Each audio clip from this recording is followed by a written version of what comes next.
हमारे चैनल को सब्सक्राइब करें और वीडियो को लाइक करें। 1317 बेबस हुआ करण। छिपकली बिस्ट को मारने के बाद करण ने उसकी लाश को जला दिया था। इससे सबको हैरानी हुई जब उन्होंने इसकी वजह जानी। तब सब करण को बड़ी अजीब नज़रों से देखने लगे। आप तो बिल्कुल करण की तरह है, वह भी अपने दुश्मनों को अंतिम विदाई देता था। आप भी ऐसा ही करते हैं, बहुत समानताएं हैं आप दोनों में। सुप्रिया से ये सुनकर करण ने अपनी जबान काट ली। वह कैसे भूल सकता था, इन सब ने उसकी आत्मकथा वाली किताब को घोलकर पिया हुआ है। पता नहीं इनके पास इतना फालतू समय आता कहाँ से है। करण इस बात को संभालता। सुप्रिया ने कहा, आप दोनों दोस्त थे न, जरूर उनसे ये सब आपने भी सीख लिया होगा। हर कोई उनसे कुछ न कुछ सीखता रहता है। करण ने आह भरी। उसे नज़रअंदाज करके उसने उस हथौड़े को देखा। अब यहाँ से कहाँ, प्रियांशी उसके पास आए। करण ने झरने की तरफ चलना शुरू कर दिया। सब ने एक दूसरे के मुंह देख फिर खुद भी उसके पीछे पीछे चल पड़े। झरने के अंदर से एक रास्ता था। इसी रास्ते से छिपकली बिस्ट बाहर आया था। रास्ता एक सुरंग थी जिसके अंदर से जाते हुए वह सब दूसरे छोर पर पहुंचे। जहां उन्हें नजर आया दूर एक विशालकाय दीवार। उस जगह आने के लिए और भी रास्ते थे, मगर जिस रास्ते से करण लोग आए थे वह सबसे पास था, इस वजह से उन्हें कोई भी उस जगह नजर नहीं आया। लगभग 10 मिनट उड़ने के बाद वह सब उस दीवार के पास पहुंच गए। जहां आते ही उनकी नज़र दीवार के दरवाजों पर पड़ी। उसमें पूरे 10 दरवाजे थे, जो देख सब भ्रमित नजर आने लगे। अब ये क्या है, प्रियांशी बड़बड़ाए। करण ने जवाब दिया, झरने तक पहुंचने के लिए परीक्षा। इसमें से एक दरवाजा झरने के लिए जाता है और बाकी दरवाजे किसी और दिशा में। जब करण ने ऐसा कहा तब उसकी नज़र प्रियांशी पर पड़ी। वह गंभीर हो गया, तुम्हारी ऊर्जा बिखर रही है, तुम चक्रवर्ती सम्राट पर पहुंचने वाली हो। प्रियांशी ने हामी में सिर हिलाया, फिर उदासी से बोली, मेरी आत्मा चक्रवर्ती सम्राट बनने के लिए तैयार है। मैंने ही खुद को रोक रखा है, चूंकि मेरा स्तर भी चक्रवर्ती सम्राट के करीब है। फिर आप अपना स्तर क्यों नहीं बढ़ा रही? इस तरह से तो आपको नुकसान होगा, शिवम ने परेशान होकर कहा। गुब्बारे में जब उसकी हद से ज्यादा हवा भर दी जाती है, जब वह उसे संभाल नहीं पाता और फूट जाता है। इसी तरह से प्रियांशी की ऊर्जा भी शरीर में भर चुकी थी। अगर उसने स्तर नहीं बढ़ाया तो उसकी जान जा सकती थी। करण भी ऐसा ही सोचता था। प्रियांशी इस पर कुछ कहती तभी उसका शरीर कांपने लगा। करण ने झट से उसके पास आके उसे संभाला। खुद को रोको मत, स्तर को बढ़ने दो। करण को उसकी फिक्र होने लगी। प्रियांशी ने कुछ गहरी सांस ली। करण के कंधों का सहारा लेकर बोली, मेरे पास जो ऊर्जा है उससे मैं बस चक्रवर्ती सम्राट स्तर की सीढ़ी छू सकती हूँ। मुझे ऊर्जा को एक और सोर्स चाहिए जो इस समय मेरे पास नहीं है। ऐसा नहीं था, प्रियांशी को ये सब करके मजा आ रहा था। दरअसल वह नहीं चाहती थी उसकी जो ऊर्जा उसने कमाई है वह बिना लक्ष्य तक पहुंचे ही खत्म हो जाए। इससे उसकी कितनी सारी मेहनत खराब हो जाएगी। करण को बात समझ आते देख उसने कुछ याद किया, मगर वह कुछ कहता तभी उसे किसी की आवाज़ सुनाई दी। आवाज़ में घमंड और नफरत दोनों थी। लीडर गुरु, तुम इस जगह? मैं सोच रहा था तुम अब तक मर गए होंगे। ये जानी पहचानी आवाज़ सुन करण की आंखें एकदम से सिकुड़ गई। उसका चेहरा सख्त हो गया। सबने मुड़कर एक दिशा में देखा। उस जगह से नमन आ रहा था। आंखों में घमंड, होठों पर मुस्कान, शरीर तना हुआ। उसके साथ उसके साथी भी थे। सब एक जगह पर आकर रुक गए। नमन ने अपने बालों को सहलाया और व्यंग भरे लहजे में बोला, काबिलियत है तुम में, मगर क्या मतलब इस काबिलियत का, जब तुम मुझे छोड़कर राहु जैसे नमूनों का साथ दे रहे हो? तुम सच में मरने चले आए? करण उसकी तरफ बढ़ ही रहा था। नमन ने हाथ हिलाते हुए कहा, कुछ भी करने से पहले अपनी श्रेष्ठ की हालत देख लो। पता चले मुझे मारकर तुमने अपनी दोस्त खो दी। क्या है न, मैं भी अपने साथ कुछ लोगों को लाया हूं। नमन ने शातिर मुस्कान के साथ कलाई घुमाई। अगले ही पल उसके सामने 4 फिगर नजर आने लगे। काले कपड़े और चेहरे पर मास्क। ताकत चक्रवर्ती सम्राट जितनी। एक ही नज़र में करण उन्हें पहचान गया। वह सब ब्लैक शैडो टेम्पल में श्रापित शरीर थे, जिनमें से एक को करण जानता भी था। वह पॉल था जिसने करण से अरेना में मुकाबला किया था। करण ने उसकी ऐसी हालत की थी, उसका इलाज होना नामुमकिन था। इसीलिए शायरा ने उसे शैडो टेम्पल भेज दिया और आज भी श्रापित शरीर में था, मगर बस एक पुतला बनकर। मोनालिसा की आंखें भी चौड़ी हो गईं। पॉल अब तक इसके साथ था और उस शायरा ने कहा था पॉल मर गया है, मतलब वह शायरा भी इसके साथ है। फिर एक आह भर के खुद से बोली, अच्छा है मैंने इसकी बात मान ली। वहीं राहु ने पॉल को इस हालत में देखा। उसका दिमाग फिर गया, ये तुमने क्या किया पॉल के साथ? पॉल, मैं हूं, पहचाना मुझे, मैं तेरा साथी। पॉल सीधे भाले की तरह खड़ा था। पॉल मर चुका था, बस उसका शरीर बचा था जो राहु को पहचानता नहीं था। तुम मेरी फिक्र मत करो, जाकर उस हरामजादे को खत्म कर दो, प्रियांशी ने दांत पीसते हुए कहा। मगर करण उसे पकड़े खड़ा था। शिवम ने आगे आकर कहा, आप बस आदेश दीजिए लीडर, अपनी आखिरी सांस तक लड़ूंगा। बस आपके आदेश का इंतजार है। करण अब भी शांत था। नमन ने हंसते हुए कहा, प्राचीन बिजली चिल कबीले के पक्षी, तेरे पर कुतरे थे न मेरे बाप ने। इतनी जल्दी भूल गया, अब भी घमंड उतरा नहीं। जानता है तेरे लोगों को कितनी बेरहमी से मारा था हमने। बच्चों की लाशों को जंगली जानवरों ने खाया था, मैंने खुद अपने हाथों से खिलाया था। मैं तुम्हें। शिवम उसके पास जाने लगा था। करण ने हाथ के इशारे से उसे रोक दिया। इससे नमन को और ज्यादा शह मिल गई। वह एकदम कड़क समय पर आया था, जिस समय करण मजबूर था। अगर युद्ध हुआ मतलब साफ था, उस जगह तबाही होगी जिसकी चपेट में पहली श्रेष्ठ आ जाती। उसकी शक्तियां बिखरी हुई थी, एक छोटा सा हमला भी उसे जान से मार सकता था, और यह बात करण नमन दोनों भली भांति जानते थे। नमन ने इस मौके का अच्छे से फायदा उठाया। तुम्हें मैंने एक गिफ्ट दिया था, अब तक तो खोलकर देख ही लिया होगा। करण अब भी शांत खड़ा था। नमन ने उसे भड़काने की कोशिश करते हुए कहा, पता है मेरी नज़र में वह लड़की इतनी ज्यादा क्यों खटकी? चूंकि तुम्हारे दिल में उसके लिए प्यार था। बाजार वाले दिन ही मैंने उसका अंत सोच लिया था। क्या कहना है? तुम्हें दर्द में देखने के लिए मेरी आंखें तरस रही थी, और आज इन्हें बड़ा सुकून मिल रहा है। फिर उत्साहित होकर बताने लगा, मैं उसे ढूंढने के बाद खुद घर से निकला। बेचारी अपनी माँ के साथ खेती कर रही थी, उसके नन्हे नन्हे हाथ बीज बो रहे थे। जानते हो, मैंने उसी हाथ को सबसे पहले काटा। बिल बिलाने लगी थी वो, रो रो कर उसने मेरे कान में दर्द कर दिया था। नमन को ये सब बताने में मजा आ रहा था, और करण की आंखें लाल होने लगी थी। नमन और उसकी माँ, मेरी बच्ची को मत मारो मत मारो, मेरे पैर पकड़कर भीख मांग रही थी। मगर मैं बिल्कुल तुम्हारी तरह हूँ, अपने लक्ष्य से भटकता नहीं हूँ। माँ को लात मार के दूर कर दिया। फिर उस बच्ची, अरे नहीं नहीं, लाडो के बाल पकड़े, ज्यादा तड़पाया नहीं, उसकी गर्दन में तलवार घुसाड़ दी, और सिर उखाड़ कर मैंने तुम्हें गिफ्ट कर दिया। आशा करता हूँ तुम्हें पसंद आया होगा गिफ्ट। नमन उसे लगातार मुस्कान दे रहा था। करण का शरीर गुस्से से कांप उठा था, उसकी सांसें भारी हो गई थी। फिर भी उसने खुद पर काबू कर रखा था, बाकियों को भी हाथ के इशारे से रोक रखा था। कुछ समय के लिए उस जगह सन्नाटा फैला रहा। फिर करण ने ठंडी आवाज में कहा, चले जाओ, दूर चले जाओ। नमन के होठों पर तिरस्कार भरी मुस्कान आ गई। चला जाऊंगा, मगर मुझे वह हथौड़ा दो। नमन ने हाथ आगे कर दिया। करण कुछ पल उसे देखता रहा, फिर उस हथौड़े को शक्तियों की मदद से उसके पास फेंक दिया। नमन ने अपना एक हाथ आगे करके उसे पकड़ा, मगर उसकी आंखें फैल गई। करण ने जितनी शक्तियों के साथ उसे फेंका था, नमन उसे रोक ही नहीं पाया। घसीटता हुआ वह पीछे जाने लगा, पंजों को जमीन में गड़ाकर खुद को संतुलन करने की कोशिश करने लगा, मगर दबाव इतना था कि जमीन तक धंसने लगी। ये देख कलवा जय अगले ही पल नमन के पीछे नजर आया। अपने एक हाथ से नमन की पीठ को छुआ, तब जाकर उसकी रफ्तार थमी, और जब उसने देखा तो पता चला वह 100 मीटर से भी ज्यादा दूर आ गया था। उसके हाथ कांप रहे थे। अपना थूक गटकते हुए उसने करण को देखा, जो अब भी उसे ठंडी निगाहों से देख रहा था। करण उससे बहुत ज्यादा ताकतवर था। प्रियांशी की हालत बिगड़ती नहीं तो अब तक वह नमन को 10 मार चुका होता। आप ठीक हैं? कलवा जय ने पूछा। नमन ने बस अपना सिर हिलाया। फिर हाथ में हथौड़े को देख। एक नज़र करण को देखने के बाद वह उस दीवार के पास पहुंच गया। हथौड़े से उस दीवार को जब छुपवाया, सबको हैरान करते हुए उस जगह एक नया दरवाजा बन गया। नमन ने मुड़कर करण को देखते हुए कहा, इस जगह से तुम जिंदा नहीं जा पाओगे, तुम्हारे अंत का हवन जला चुका हूं मैं। फिर एक मुस्कान दिखाते हुए वह सबके साथ दरवाजे में चला गया। दरवाजा उनके जाते ही बंद हो गया। करण बस खड़े खड़े देखता ही रह गया। तुम्हें उसे जाने नहीं देना चाहिए था।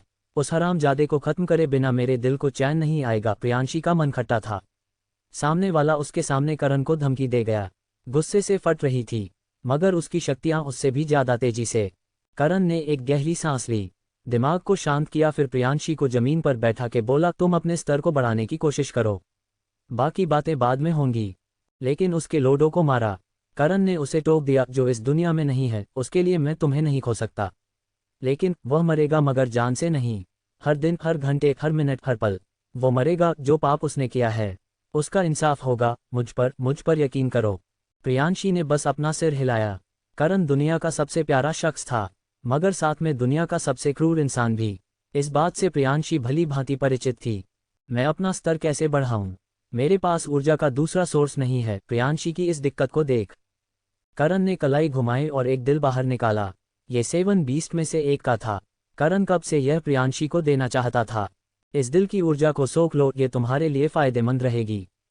करण की बात सुनकर प्रियांशी उस दिल को पकड़ा उसकी जांच कर उसकी आंखों में चमक आ गई। इससे तो मैं अपना स्तर तोड़ सकती हूँ। अभ्यास शुरू करो। करण बाकियों को अपने साथ पीछे ले गया। प्रियांशी ने भी ज्यादा वक्त जाया नहीं किया और आंखें बंद करके उस दिल की ऊर्जा को सोखने लगी। उसके आसपास ठंडी ऊर्जा का भंवर बनने लगा था। ये सब देख रहा करण वहीं बैठ गया। अब वह इस जगह से तभी हिलने वाला था जब प्रियांशी सफलता से अपना स्तर पार कर ले। जाहिर सी बात थी, इसमें थोड़ा वक्त लगने वाला था। दूसरी तरफ देवांश दल में सब लोग अपने अपने काम में व्यस्त थे। पारो दल के काम संभाल रही थी और लगातार गुप्तचरों से खबर भी लेती जा रही थी। अब तक उसे भी पता चल गया था लाडो की हत्या कर दी गई है। इस वजह से वह बहुत ज्यादा नाराज थी। दरबार बुलाकर वह सामने खड़े लॉर्ड टर्टल से सख्त लहजे में सवाल कर रही थी। सोना गांव के लोग हमारे बेस में रह रहे थे। उनकी सुरक्षा की जिम्मेदारी तुम्हारे ऊपर थी। फिर भी उस छोटी बच्ची को वो मारकर चला गया। उस वक्त तुम क्या कर रहे थे? किस लिए भेजा गया था तुम्हें उस जगह? लॉर्ड टर्टल डरा हुआ था। उसने हाथ जोड़कर कहा, ये जो कुछ हुआ है इसमें मेरी ही गलती है। बेस अब भी पूरी तरह से सुरक्षित नहीं है। लोग चोरी छुपी उस जगह आ जाते हैं। मुझे ध्यान देना चाहिए था। आप जो सजा देंगी मैं उसे स्वीकार करता हूँ। लॉर्ड टर्टल को पूरा बेस दिया गया था मगर वह अपने काम में असलफ रहा। अगर सामने से आकर कोई लड़ता तब भी माना जा सकता था। बेस कमजोर नहीं है मगर कोई चोरी छिपे आया और एक बच्ची को मारकर चला गया। इसमें लॉर्ड टर्टल की कमी साफ नजर आती है। मगर एक बात और थी, उनका बेस बिल्कुल नहीं था। कमियां होना स्वाभाविक था। इस वजह से पारो लॉर्ड टर्टल को पूरी तरह से कसूरवार नहीं मान सकती थी। पारो कुछ कहती इससे पहले ही एक सैनिक दरबार में आया। दरबार में ज्यादा लोग नहीं थे, सिर्फ पारो और लॉर्ड टर्टल ही मौजूद थे। सैनिक ने झुककर कहा, श्रेष्ठ, एक लड़की आई है। बार बार लीडर से मिलने की जिद कर रही है। बोल रही है बहुत जरूरी है। उत्तरी हिस्से से आई है। उत्तरी हिस्से से? पारो की आंखें छोटी हो गई। अंदर लाओ उसे। सैनिक सिर हिलाकर दरबार से चला गया। जिसके कुछ देर बाद एक ऊंचे कद की लड़की दरबार में दाखिल हुई। उसे देख और पहचान पारो को हैरानी हुई। शबाना, यह क्या कर रही है इस जगह? पारो मन में बड़बड़ाए। सामने वाली लड़की सुदर्शन शक्ति दल की शबाना थी, जो करण की दोस्त भी थी। पर इसका इस जगह आना कैसे हुआ? शबाना ने आसपास देखा। उस जगह करण नहीं था। उसने पारो को देख हाथ जोड़े, मैं लीडर कर, मेरा मतलब लीडर गुरु से मिल सकती हूँ। मुझे उन्हें एक बहुत अहम खबर देनी है। वैसे मेरा नाम शबाना है और मैं आपके लीडर की दोस्त हूँ, सुदर्शन शक्ति दल से। कर मतलब ये करण की पहचान को जानती है। उत्तरी हिस्से गया था तब मुलाकात हुई होगी, पारो ने अनुमान लगाया और बोली, लीडर गुरु इस समय दल में नहीं है। उन्हें आने में समय लगेगा। जो भी खबर है तुम मुझे बता सकती हो।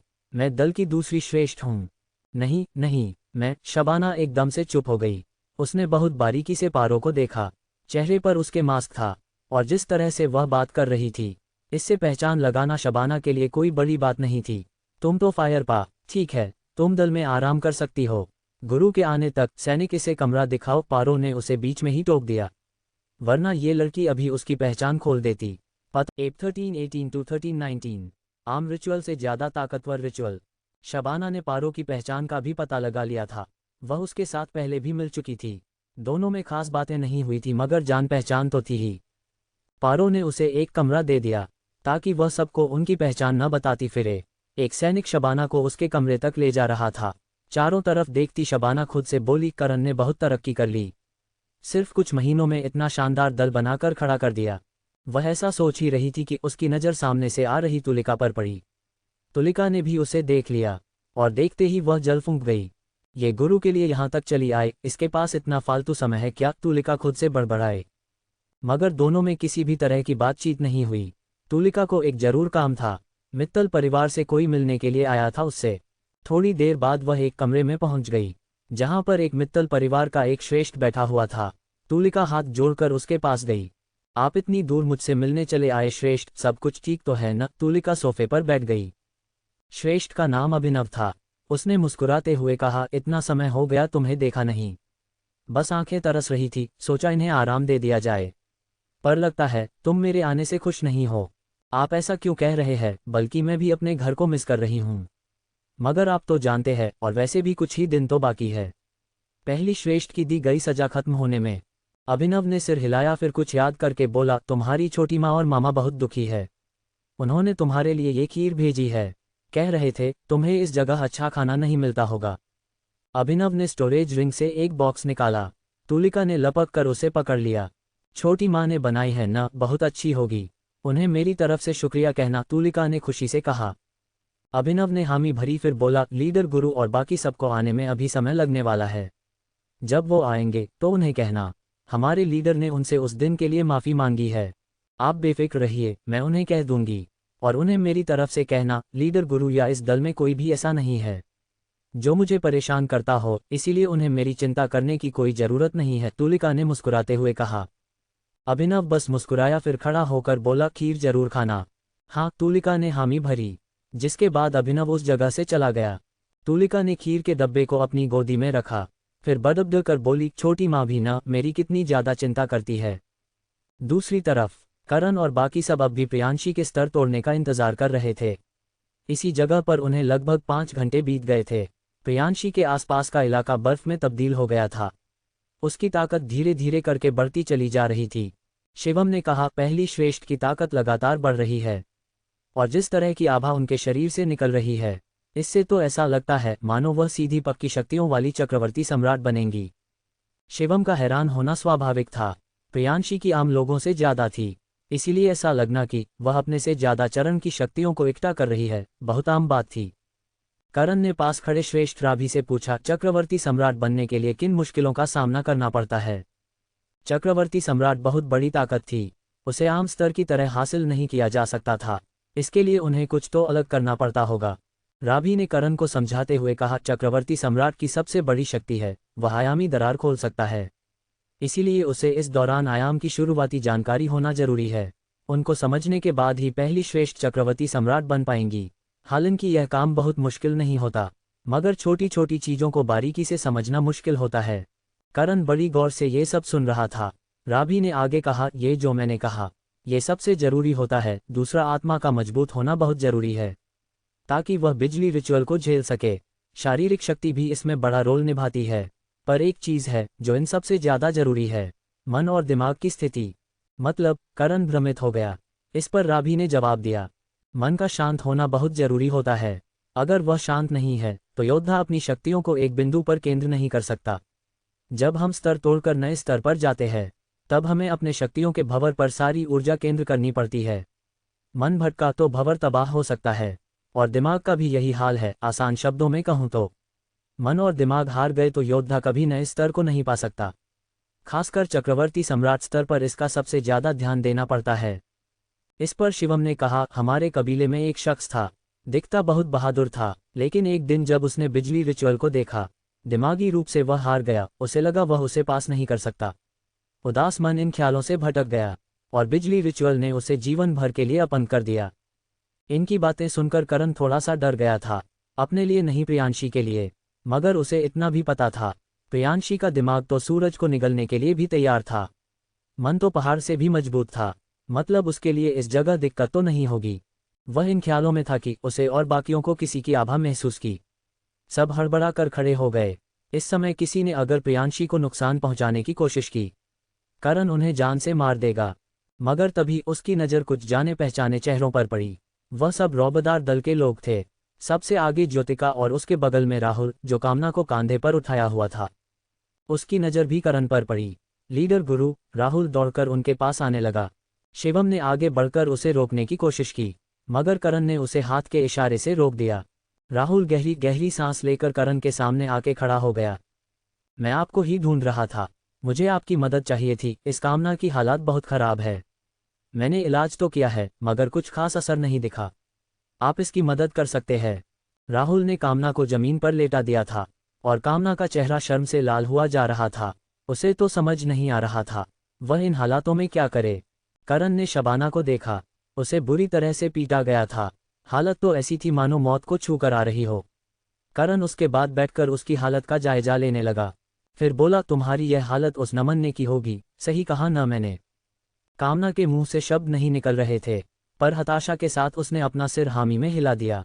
करण बिल्कुल भी हैरान नहीं था, मगर राहुल और बाकी सब चकित थे।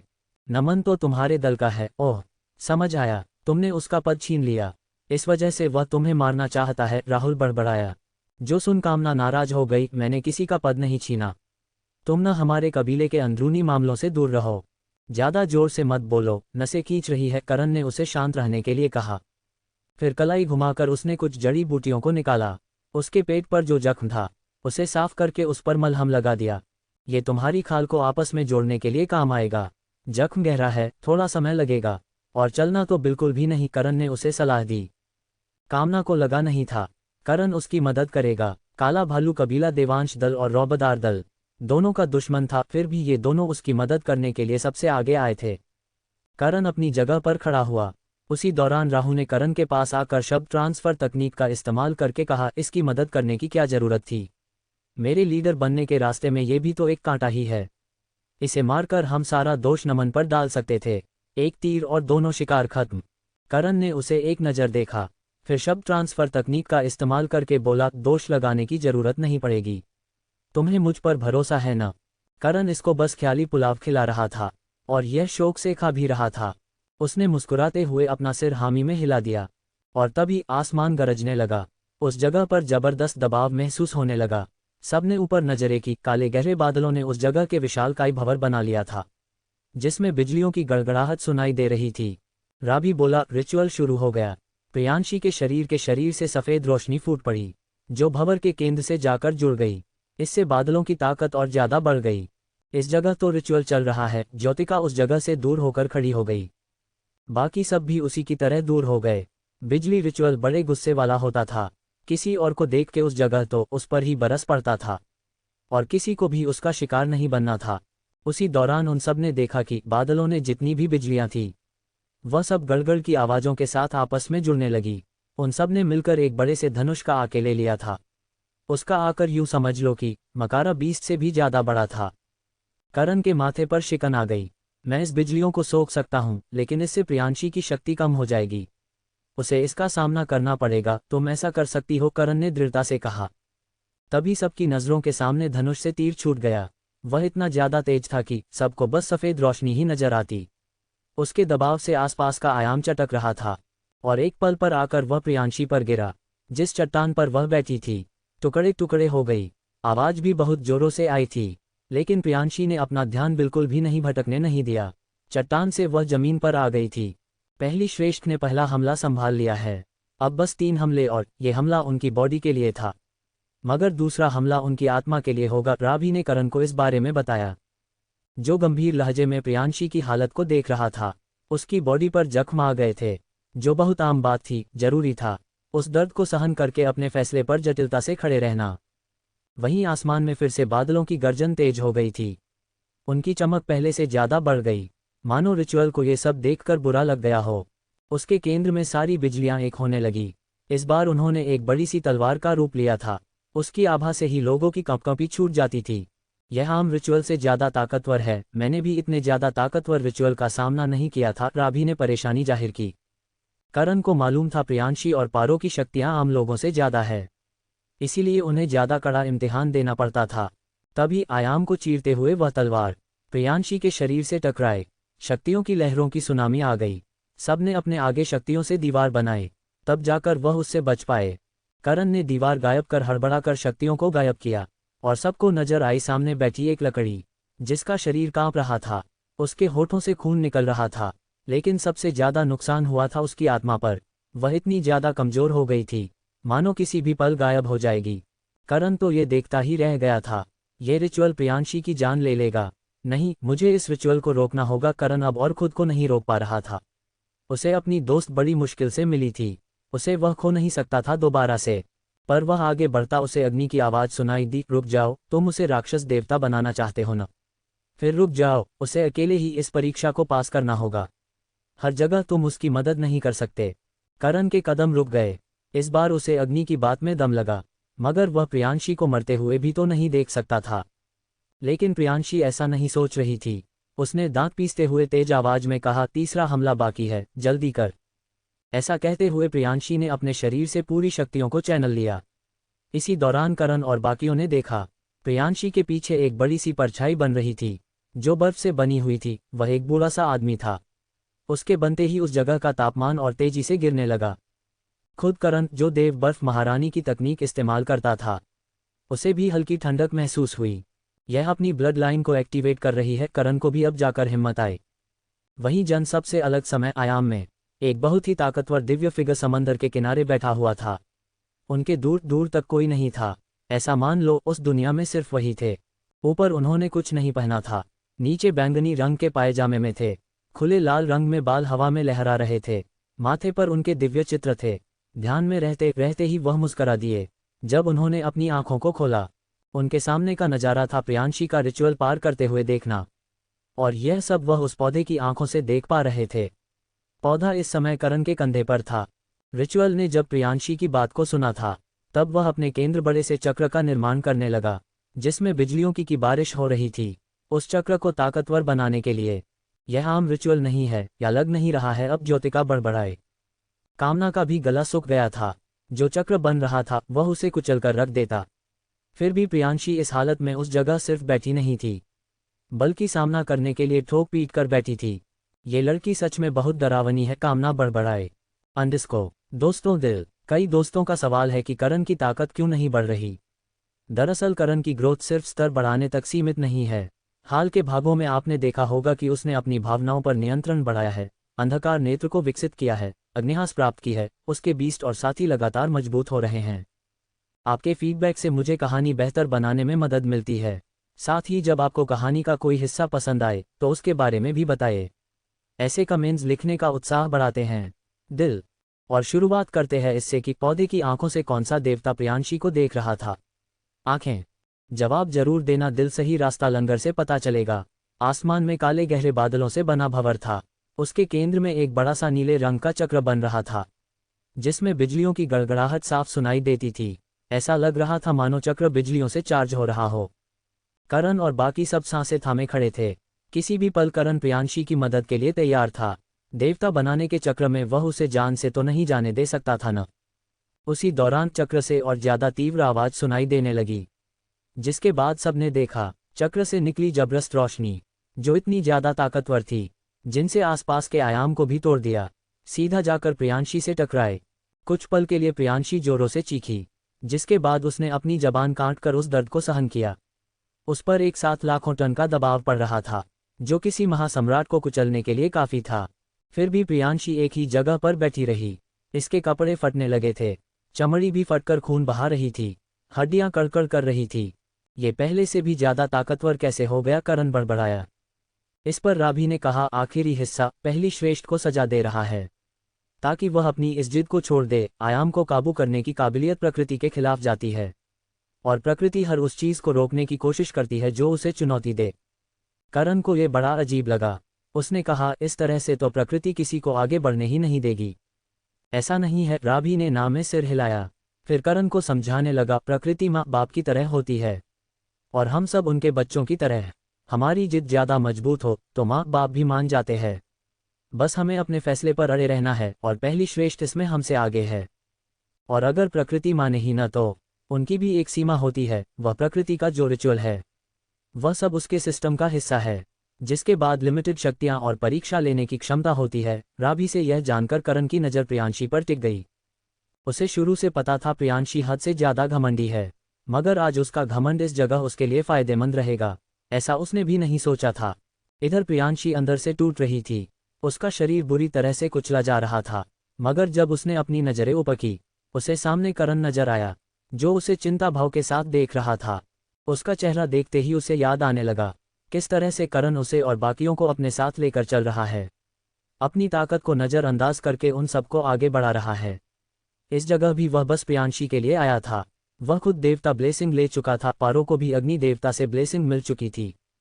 प्रियांशी उनसे पीछे न रह जाए, इसके लिए वह हर एक चीज कर रहा था। अब अगर वह इस जगह हार गई, चक्रवर्ती सम्राट भी नहीं बन पाए, तब करण की सारी मेहनत पानी में चली जाएगी। नहीं, प्रियांशी चिल्लाए। फिर एक दहाड़ के साथ उसने अपनी पूरी ताकत को झोंक दिया।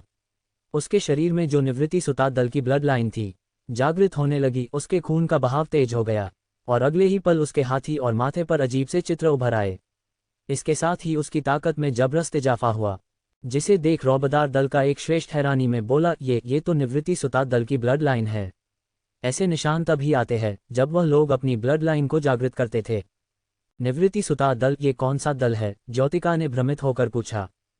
इस पर उस श्रेष्ठ ने कहा, यह दल अब अस्तित्व में नहीं है, मेनलैंड का दल था ये। ऐसा कहा जाता है देवबर्फ महारानी इसी दल से आती थी, मगर उनके लोगों ने उनकी काबिलियत को नहीं समझा। उसके सैकड़ों सालों बाद उनका दल रहस्यमयी तरीके से गायब हो गया, और आज उसकी एक सदस्य इस जगह है जो अपनी ब्लड लाइन को जागृत कर चुकी है। ये सुनकर सबकी आंखें बड़ी बड़ी हो गई। वह सब श्रेष्ठ के सामने बच्चे ही थे। उन्हें इस दल के बारे में कोई खास जानकारी नहीं थी, मगर श्रेष्ठ को सब पता था। वह लोग इतिहास को पढ़ते जो रहते थे, इसी से तो उनका ज्ञान बढ़ता था। शिवम ने मुस्कुराते हुए कहा, पहले ही समझ जाना चाहिए था। पहली श्रेष्ठ इतनी ज्यादा अभिमानी क्यों है? मेनलैंड के खून में ही कुछ ऐसा है। फिर करण से आकर बोला, लीडर आप भी किसी दल से है? कहीं आप राक्षसी जाति से तो नहीं है? प्रियांशी इतनी बड़ी पृष्ठभूमि से आती थी, उनका लीडर भी कुछ तो बड़ा होगा ही ना। मगर करण ने उस पर कोई ध्यान नहीं दिया। वह तो ये सोच रहा था, मुझे लगा था प्रियांशी की ब्लड लाइन जागृत करने के लिए कुछ खास लगेगा, मगर ये तो खुद ही जागृत हो गई। इस पल करण के मन में एक खींच भी थी। उसके पास भी सूर्यवंशी ब्लड लाइन थी, मगर उसका इस्तेमाल करने की शक्ति उसके पास नहीं थी। पिछली बार इस्तेमाल की थी तब शरीर के चिथड़े उड़ गए थे। आग लगे ऐसी ब्लड लाइन में जो वक्त पर काम ने आए। करण बड़बड़ाया, बात में दम था। जब भूख लगी हो तब खाना मिले तो पेट भर जाता था, मगर वही खाना पेट भरने के बाद मिले, उसका भला क्या मतलब? बहरहाल ब्लड लाइन जागृत होते ही प्रियांशी की ताकत काफी ज्यादा बढ़ गई थी, जिस वजह से वह उस दबाव को झेल गई। रिचुअल भी उसकी जिद के आगे घुटने टेक गया। आसमान से बादल गायब होने लगे और सब हड़बड़ाकर प्रियांशी के पास आए, जो खड़ी हो रही थी। इस दौरान उसके निशान गायब हो गए थे, उसके जख्म भी अपने आप भरने लगे थे। प्रियांशी ने अपने आसपास शक्तियों का घेरा बनाया। जब घेरा हटा, प्रियांशी ने अपने कपड़े बदल लिए थे। बधाई हो, करण ने मुस्कुराते हुए कहा। प्रियांशी ने सिर हिलाया और बोली, अब हमें निकलना चाहिए, इस जगह बहुत समय बीत गया। क्या मैं आपसे एक सवाल कर सकता हूँ? आपके पास निवृत्ति सुता दल की ब्लड लाइन है, मगर ये दल तो विलुप्त हो था न? रौबदार दल के श्रेष्ठ ने ही सवाल किया था। उसे यह जानने में बड़ी दिलचस्पी थी। प्रियांशी ने उसे ऊपर से नीचे तक देखा, फिर सख्त निगाहों के साथ बोली, अपने काम से काम रखो। और तुम हो कौन? श्रेष्ठ का चेहरा शर्म से लाल हो गया। उसने सुना था पहली श्रेष्ठ थोड़ी घमंडी है, मगर उसने गलत सुना था, वह बहुत ज्यादा घमंडी है। करण ने कहा, इन लोगों को छोड़ो, हमें और भी जरूरी काम है। करण के मन से अब एक बोझ हट गया था। अब वह बस अपने लक्ष्य के लिए बढ़ना चाहता था। मगर प्रियांशी ने कहा, मुझे अपनी ताकत का परीक्षण करना है। फिर शिवम की तरफ उंगली करके बोली, तुम? हाँ तुम। आओ हम दोनों लड़कर अपनी ताकत आजमाते हैं। शिवम को इससे कोई दिक्कत नहीं थी, क्या पता इस दौरान उसे एक दो मुक्के मारने को मिल जाए। लेकिन करण ने सख्त मना कर दिया, हम राक्षसी शहर में हैं, बाहर निकलने के बाद जितना मन करे उसे पीट लेना, फिलहाल के लिए हमें इस जगह से आगे बढ़ना है। प्रियांशी ने अपना मन मार लिया। करण सही जो कह रहा था, ताकत तो बाद में भी परखी जा सकती थी, अभी जरूरी था उस झरने का सफर। सब लोग वापस से उस दीवार के पास पहुंच गए। प्रियांशी बोली, नमन उस हथौड़े से एक दरवाजा बनाकर निकल गया था, क्या हम भी ऐसा कुछ कर सकते हैं? करण ने ना में सिर हिलाया। वह हथौड़ा इस जगह का शॉर्टकट था, और यह बात वह नमन अच्छे से जानता था। हमारे पास सिर्फ एक रास्ता है, इनमें से एक रास्ता चुनकर अंदर जाना है। करण के जेहन में एक बात और घूम रही थी, इस नमन को कैसे पता था वह हथौड़ा इस जगह की चाबी है? कुछ तो गड़बड़ है। एक मिनट, करण ने टैमा कबीले के लोगों को देखा। तुम सबने शाम और काम को कहीं देखा था? करण ने सवाल किया। टैमा कबीले के लोगों ने ना में सिर हिलाया। बिल्कुल भी नहीं, रास्ते में हमें अग्निफूल परिवार और शलभ नील पक्षी बीस्ट कबीले के लोग दिखे थे। उन दोनों को तो हमने अब तक देखा ही नहीं है, सुप्रिया ने कहा। जो सुन करण ने रौबदार दल के लोगों को देखा। हमें भी वह नजर नहीं आई, ज्योतिका ने कहा, जिसके बाद करण की नजर कामना पर गई। तुम्हें तो कुछ पता होगा न? करण ने पूछा। मगर कामना ने ना में सिर हिलाते हुए कहा, मुझे भी नहीं पता, वह लोग हमारे साथ भी नहीं थे। अच्छा, करण को किसी साजिश की बो आने लगी। उसने मन में कहा, राक्षसी खूनी झरने का यह एकमात्र रास्ता नहीं है, मगर सबसे पास वाला यही है। वो लोग बाकी रास्तों से भी आ सकते हैं, मगर उनका दिखना भी बंद होना, ये कुछ अजीब है। करण ने कुछ देर इस बारे में सोचने के बाद सोचना ही छोड़ दिया, चूंकि उसके सामने एक नई चुनौती खड़ी थी। ज्योतिका ने पूछा, क्या तुम इन दरवाजों के बारे में जानते हो?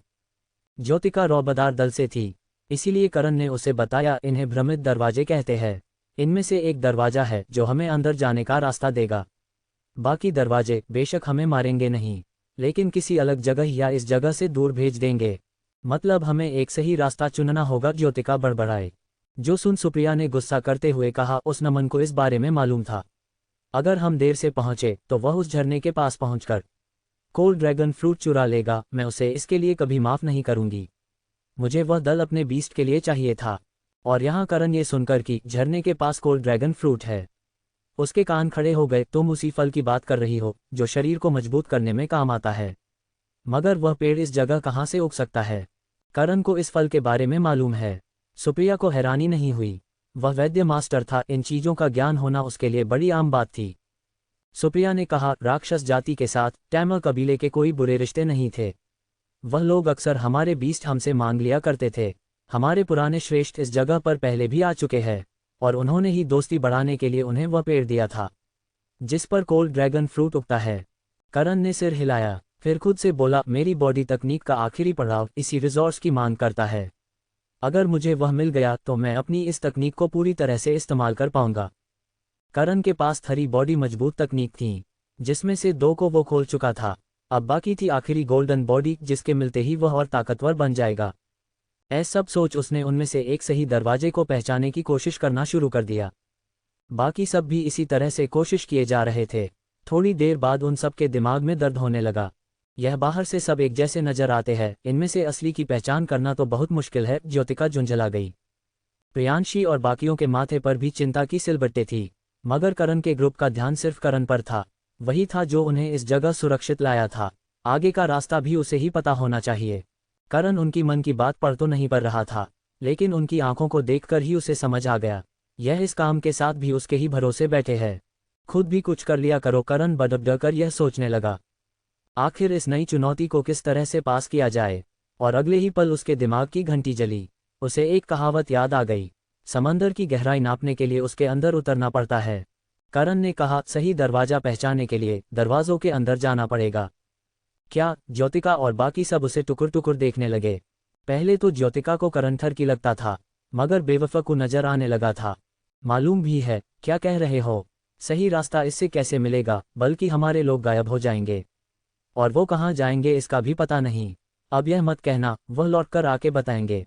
करण ने उसे देखा और बोला, मैं अपने लोगों को सही रास्ते पर ले जाऊंगा, तुम्हें नहीं। अपना रास्ता खुद पता लगाओ। करण ने इनकी मदद का ठेका नहीं लिया था, वो भी तब जब सामने वाला उस पर सवाल उठाए। ज्योतिका का मुंह फूल गया। तुम्हारी मदद चाहिए भी नहीं, मुझे पता है किस तरह से सही रास्ते का पता लगाना है। ये सुनकर करण को हैरानी हुई। उसे लगा नहीं था यह अजीब सी लड़की रास्ता पता लगा सकती है। तुम्हें सच में पता है? राहुल फुसफुसाया।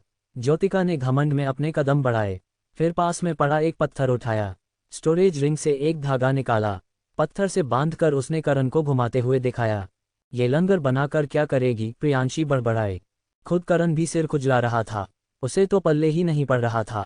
इस लंगर से असली रास्ता कैसे पता लग सकता है? जरूर यह अपने दल की कोई खास तकनीक इस्तेमाल करने वाली है, करण ने सोचा। और तभी ज्योतिका ने उस लंगर को हवा में गोल घुमाया, सबकी नजरों के सामने उसे एक दरवाजे में फेंक दिया। फिर सबसे बोली, अगर ये लंगर अंदर जाकर गायब हो गया मतलब दरवाजा गलत है, और अगर गायब नहीं हुआ मतलब दरवाजा सही है। धत तेरी की! राहुल ने अपना सिर पीट लिया, मगर बाकी सबको उसकी योजना बड़ी अच्छी लगी, खासकर सुप्रिया को। ये तो कमाल है, सांप भी मर जाएगा और लाठी भी नहीं टूटेगी। ज्योतिका का सीना तन गया। तभी जो लंगर उसने भेजा था उसकी डोर टूट गई, जिसे दिखाकर वह करण से बोली, गलत रास्ता है। वो करण को चिढ़ा रही थी, जिस वजह प्रियांशी को गुस्सा आने लगा, मगर करण के कहने पर वह चुप रही।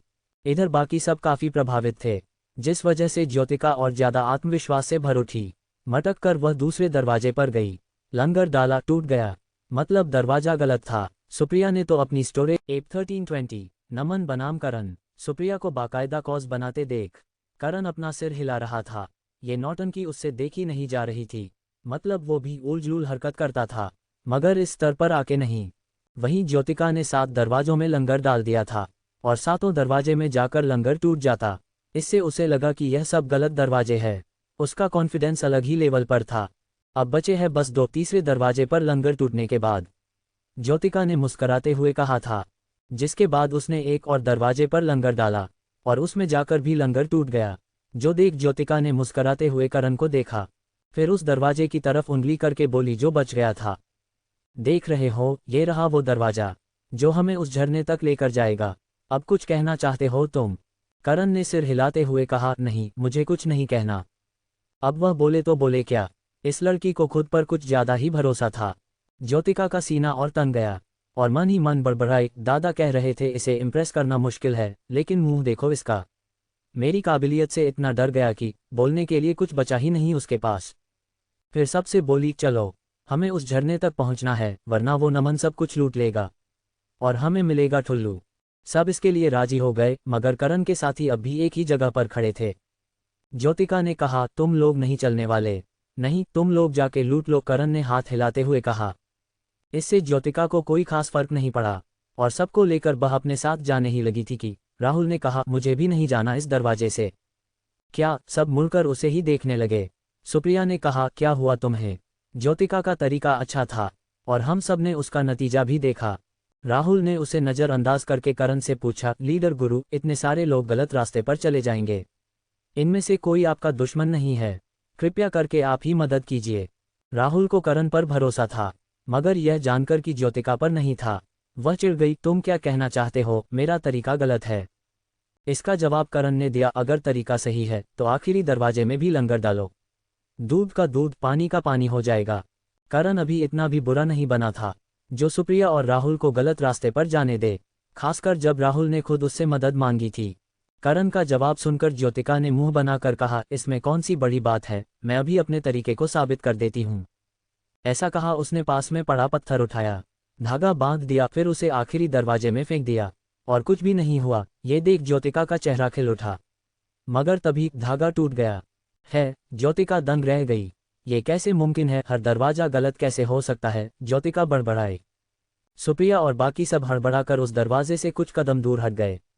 फिर सब करण को ही देखने लगे, मानो सवाल का जवाब उसके पास ही हो।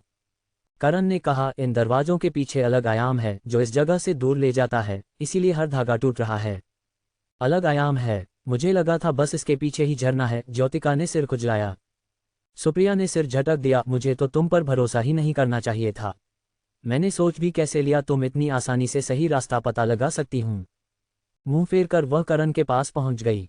हम तो दोस्त हैं, पहले भी एक दूसरे के साथ ऐसे मिशन पर आए थे, तुम मेरी मदद करोगे ना प्लीज? सुप्रिया को इतनी जल्दी दल बदलता देख ज्योतिका का मुंह बिगड़ गया। आगे आगे बढ़कर खुद क्रॉस बना रही थी, तरीका असफल हुआ तो सारा दोष मेरे सिर पर।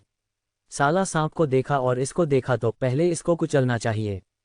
ज्योतिका उसे मन ही मन में गालियां दे रही थी और यहाँ करण उनकी मदद करने के बारे में सोच रहा था। एक चुप्पी के बाद उसने कहा, मैं मदद करूंगा, मगर बदले में मुझे ऊर्जा को रिकवर करने वाला साधन चाहिए। मुझे लगा ही था लीडर गुरु मुफ्त में किसी की मदद कर ही नहीं सकता, और बात रही ऐसे साधन की, तो हमारे पास ऐसा कुछ नहीं है। ज्योतिका मुंह फेर कर खड़ी हो गई। उसने और बाकियों ने खुद देखा था किस तरह से इस लड़के ने कवच के बाहर लूटपाट की थी। ऐसा लग रहा था मानो इस जगह आया ही उन्हें लूटने के लिए था। सुप्रिया ने सिर खुजलाकर कहा, ऊर्जा रिकवर करने वाली सारी चीज़ों का हम पहले ही इस्तेमाल कर चुके हैं। हमारे पास ऐसा कुछ नहीं है। मेरे पास है। राहुल ने आगे बढ़कर करण को रैंक 5 की पिल दी। करण ने उसे ले तो लिया, लेकिन इससे उसका काम नहीं होने वाला था। मुझे और चाहिए। ये सुन ज्योतिका चिढ़ गई, अब क्या हमारा सीना चीर कर लोगे? जो है ये ही है, इससे ज़्यादा कुछ नहीं है हमारे पास। फिर काम नहीं हो सकता, तुम लोग खुद ही कोई रास्ता देख लो, करण ने मना कर दिया। और इस दौरान वह उस पिल को स्टोरेज रिंग में भी रख चुका था। राहुल मन में बोला, है तो लालची, मदद भी नहीं करता, दिया हुआ सामान भी वापस नहीं करता। तभी कामना, जो पत्थर पर पीठ टिकाकर बैठी थी, उसने कहा, लीडर गुरु को एक चीज काम आ सकती है, राक्षसी बेल। जो ज्योतिका के पास है वह राक्षसी ऊर्जा से लैस है। तुम्हारा दिमाग खराब है, वह राक्षसी ऊर्जा है, वह गुरु को मार सकती है। मैं अभी इतनी भी गुस्सा नहीं हो जो उसे मार दूं। ज्योतिका ने नामे सिर हिलाया, मगर करण ने कहा, कोई बात नहीं, मुझे वह बेल दे दो, मैं उससे काम चला लूंगा। लेकिन वह राक्षसी ऊर्जा वाली है, तुम मर सकते हो, ज्योतिका ने उसे चेताया। करण ने हाथ हिलाते हुए कहा, उसकी फिक्र तुम मत करो, बस उस बेल को मेरे हवाले कर दो। भाड़ में जाओ। ज्योतिका ने कलाई घुमाई, एक काले रंग की बेल करण की तरफ उछाल दी। यह उसे आते वक्त एक बीस्ट से मिली थी, सोचा था लीडर के काम आएगी, हालांकि उसे इसकी कोई आशा नहीं थी। करण ने हाथ बढ़ाकर उस बेल को पकड़ लिया, उसके अंदर ऊर्जा को महसूस कर। करण ने सिर हिलाया, ठीक है, इससे काम बन जाएगा। फिर बिना किसी और ड्रामे के उसने अपनी एक खास तकनीक का इस्तेमाल किया। जिससे उसके शरीर से एक एक करके अलग अलग परछाई निकलने लगी। अब उस जगह 10 करण नजर आ रहे थे, जिन्हें देख सब बस दंग ही रह सके। करण ने इशारे से अपनी परछाइयों को उन दरवाजों के पार जाने का इशारा किया। बिना किसी सवाल के सारी परछाई एक एक दरवाजे में जाकर गायब हो गई। 5 सेकंड के बाद करण ने लाइन से लगे तीसरे दरवाजे को देखा। ये रहा वो। जब करण ने ऐसा कहा, उसके हाथ में पकड़ी बेल सूख कर धूल में बदलकर गायब हो गई। उसकी सारी ऊर्जा करण ने अपने अंदर खींच ली थी। उसकी 9 परछाई नष्ट हो गई थी। इससे उसकी ऊर्जा में कमी आ सकती थी। इसी वजह से उसने ऊर्जा वाली चीज की डिमांड की थी। चलो, करण ने कहा। ज्योतिका और बाकी सब अब भी मुंह खोले सदमे में खड़े थे। उन्होंने खुद भांपा था वह सब परछाई असल करण जितनी ही शक्तिशाली थी। ये लड़का खुद एक सेना के बराबर है। अच्छा है या चक्रवर्ती सम्राट पर नहीं है, वरना 10 चक्रवर्ती सम्राट बना लेता काम ना बड़बड़ाए। हालांकि हालात बड़ी जल्दी जल्दी बदल गए थे, मगर करण को उस दरवाजे में जाता देख किसी ने भी समय खर्च नहीं किया और झट से उसके पीछे दरवाजे के पार आ गए। उस जगह पहले से करण की परछाई थी, जो करण के आते ही वापस उसी में समा गई। और तभी सबकी नज़र सामने का दृश्य पर पड़ी। एक बड़ी सी काली पहाड़ी जिस पर से एक झरना बह रहा था। पानी का रंग लाल था। पहाड़ी का आकार एक साधु जैसा था, जो आंखें बंद करके अभ्यास कर रहा हो। झरना जिस जगह गिर रहा था वहां पर एक चौकोर प्लेटफॉर्म था, जिसमें अलग अलग तरह के धातु से बनाई गई मूर्तियां थी। उस झरने के आसपास काफी सारे पेड़ थे जिनमें बैंगनी रंग में फल लटक रहे थे। वो रहा वो कमीना। सुप्रिया ने उंगली पहाड़ी के ऊपर की, जिस जगह के और पेड़ था जिस पर सफेद रंग के कुछ फल लटक रहे थे। उन फल का आकार ड्रैगन जैसा था, जो कुंडली मारकर बैठा हो। उसमें ठंडी शक्तियां निकल रही थी। उसी से कुछ दूरी पर था नमन, जो उस जगह बस बैठा हुआ था, मानो उन्हीं के आने का इंतजार कर रहा हो। उसके हाथ में छिपकली बिस्ट का हथौड़ा था और आंखों में शैतानी होठों पर तिरस्कार भरी मुस्कान। करण की आंखों से आंखें मिलाकर वह हंसते हुए बोला, मैं जानता था तुम बहुत आसानी से इस जगह आ सकते हो, और लो तुम आ भी गए। सच में यार, तुम कमाल के हो। करण ने कुछ पल उसे देखा, फिर अपने शरीर को हल्का फुल्का मोड़ने लगा। इससे उसकी हड्डियां चटकने लगी। फिर एक गहरी सांस लेकर उसने कुछ कदम आगे आके शांत पर खौफनाक अंदाज में कहा, डर को सामने से कभी देखा है? नमन को हल्की हंसी आ गई। तुम्हारे साथ इतने सारे लोग हैं, इसी वजह से तुम इतने ज्यादा घमंड से भरे हुए हो न? मगर क्या हो जब ये सब तुमसे अलग हो जाए? करण की आंखें छोटी हो गई। तभी नमन ने उस हथौड़े को जमीन पर पटका। एक तेज प्रकाश फैला। प्रियांशी और बाकी लोग कुछ समझ पाते, इससे पहले ही उन सब ने अलग जगह पर पाया। हर कोई उस जगह से दूर जा चुका था। सब अलग अलग जगहों पर थे। प्रियांशी के साथ पौधा, पिस्टल बिस्ट और ज्योतिका थी, जिनके आगे एक बड़ा सा बीस्ट सो रहा था, जिसने अगले ही पल अपनी चमकती हुई लाल आंखें खोली। अपने सामने शिकार को देख वह धीरे धीरे करके खड़ा हुआ। वह एक काले भेड़िए जैसा था, आकर में एक छोटे पहाड़ जितना, जिसकी एक दहाड़ से ज्योतिका कदम लगभग लड़खड़ा गए थे, मगर शक्तियों का इस्तेमाल करके उसने खुद को संभाला।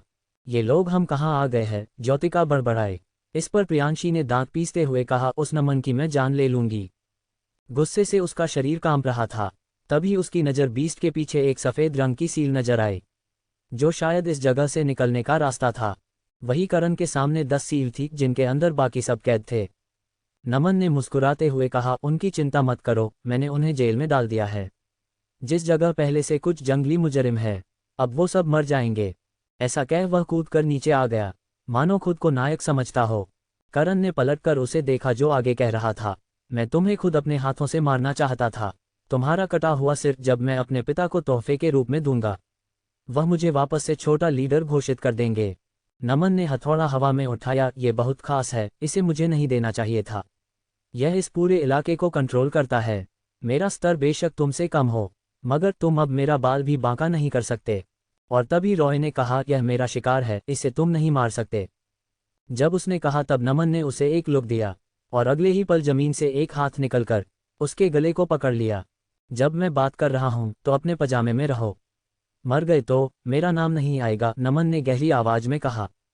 रॉय को गुस्सा तो आया, पर उसने अपना सिर हिला दिया। इस समय नमन के पास बहुत ज्यादा ताकत थी। उसे नजरअंदाज कर नमन ने वापस से करण से कहा, बताओ अब मैं किस तरह से तुम्हें मारूं? उस लाडू की तरह तुम्हारा सिर अलग कर दूं? करण उसे कुछ पल देखता रहा, फिर मुस्कुराते हुए बोला, एक बच्ची को मारकर तुम बड़े योद्धा बने फिर रहे हो। वैसे एक बात कहूं, तुम्हें अपनी बेटी की मौत याद है? ये सुनकर नमन का चेहरा सख्त हो गया। करण ने टहलते हुए कहा, सुना है, करण ने गलती से उसकी हत्या कर दी थी। और तुम उसका कुछ नहीं उखाड़ पाए। कुत्तों का झुंड बनाकर तुम उसका पीछा करते रहे, मगर वह तुम्हारे हाथ तक नहीं आया। नमन की आंखें लाल होने लगी। उसे आज भी वह दिन अच्छे से याद था, जब उसकी बेटी को करण ने मार दिया था। वह दिन आज भी उसे तकलीफ देता था। उसने दांत पीसते हुए कहा, तुम बहुत कुछ जानते हो। पता है, तुम उस हरामजादे के दोस्त थे ना? उसी के लिए उस करण गांव को दल में बदल दिया। बिल्कुल, उसके बाद तुम्हारे श्रेष्ठों को भी मारा था। करण ने उसका मजाक बनाया। रॉय ये सब सुनकर खुद से बोला, ये लड़का अपने गुस्से को दबाकर सामने वाले को गुस्सा दिला रहा है। ऐसा काम सिर्फ एक समझदार योद्धा ही करता है। उसे पता है, नमन के पास इस जगह का कंट्रोल है। दिमाग शांत रहेगा तो वह गलती नहीं करेगा, मगर गुस्से में आकर वह कुछ न कुछ गलत जरूर करेगा। रॉय जैसा सोच रहा था, करण का प्लान यही था। बेशक उसकी ताकत नमन से बहुत ज्यादा हो, मगर इस जगह पर उसका कंट्रोल था। उसका दिमाग संतुलन में न रहे, यही करण की कोशिश थी, जिसमें वह कामयाब भी हुआ। नमन फूट पड़ा, मेरी बेटी को बीच में नहीं लाना चाहिए था कमीने। नमन ने हथौड़ा जमीन पर पटका। अगले ही पल जमीन के अंदर से एक एक करके 10 ताकतवर परछाई निकल आईं। वह सब उस जगह का गार्ड लग रहे थे, जिनकी ताकत उस छिपकली बिस्ट जितनी ही थी। बोटी बोटी कर दो इस हरामजादे की। नमन ने करण की तरफ हथौड़ा किया। सब परछाई पहले जोरों से दहाड़ी, फिर पागलों की तरह भागकर करण के पास जाने लगी। करण ने कलाई घुमाई, अपनी अग्निहास को निकाला। उसमें ऊर्जा चैनल की। तुम्हें मुझे भी गुस्सा नहीं दिलाना चाहिए था। करण ने आगे बढ़कर एक परछाई पर हमला किया। उसे लगा था मामूली सी परछाई है, वह उन्हें कुचल कर रख देगा, मगर उसने गलत सोच लिया था। करण के पहले हमले को उस परछाई ने बड़ी आसानी से पकड़ लिया। तभी दूसरी परछाई ने आके करण पर हमला कर दिया। बचने के लिए करण हवा में उछला, मगर आसमान से एक परछाई उसके सिर पर नजर आई। करण ने नाचने के लिए तलवार को ऊपर किया, पर नीचे से एक परछाई ने उसके पैरों को पकड़ लिया। करण जानता था एक हमला भी उसकी जान ले सकता था, वरना बुरी तरह से जख्मी तो कर ही सकता था। बिना ज्यादा सोचे उसने अपनी परछाई का इस्तेमाल किया, जिन्होंने उन सब के हमले एक एक करके रोके, और ऊपर वाले का हाथ पकड़कर करण उसके पीछे आ गया।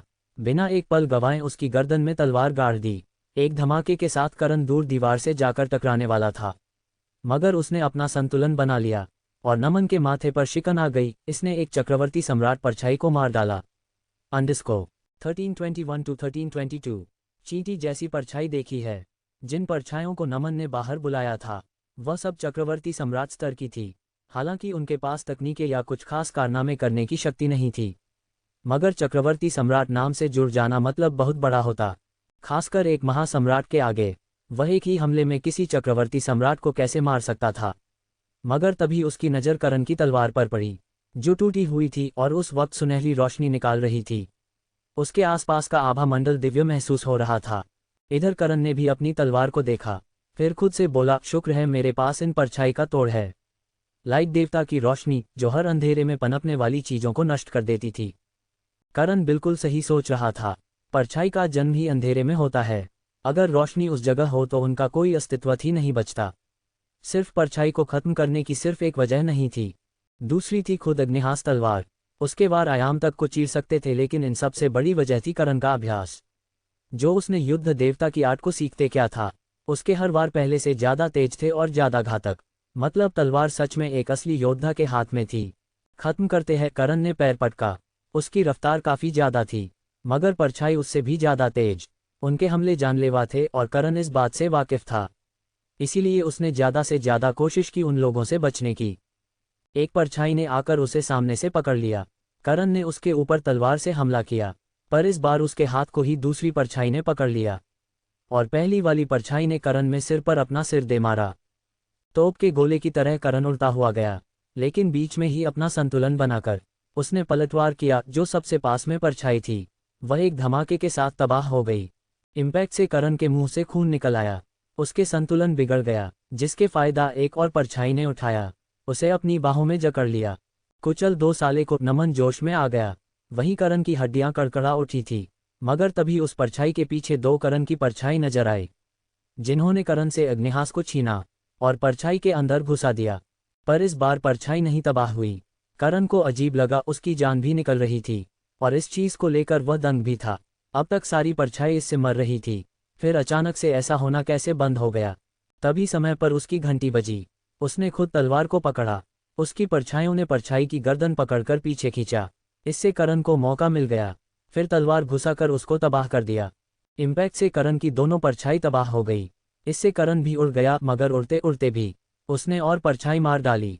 पूरा इलाका धमाकों से गूंज उठा था। और तभी इस धमाके के बीच एक परछाई ने आकर करण की किक मारी। जमीन को फाड़कर करण जमीन पर गिरने लगा। उसे बहुत सी गहरी चोटें आ गई थी।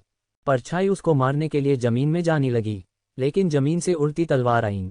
उसने परछाई को एक एक धमाके के साथ तबाह कर दिया। जिसके बाद जमीन से निकला करण तलवार उड़ते हुए उसके हाथ में आ गई।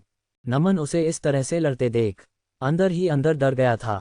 बाहर से शांत रहने की वह पूरी कोशिश कर रहा था, मगर उसके पैर हल्का हल्का कांप रहा था। उसने खुद से कहा, यह इस तरह से कैसे लड़ सकता है? ऐसा लग रहा है जैसे युद्ध का देवता आ गया हो। मैंने आज से पहले कभी किसी को इस तरह से लड़ते नहीं देखा।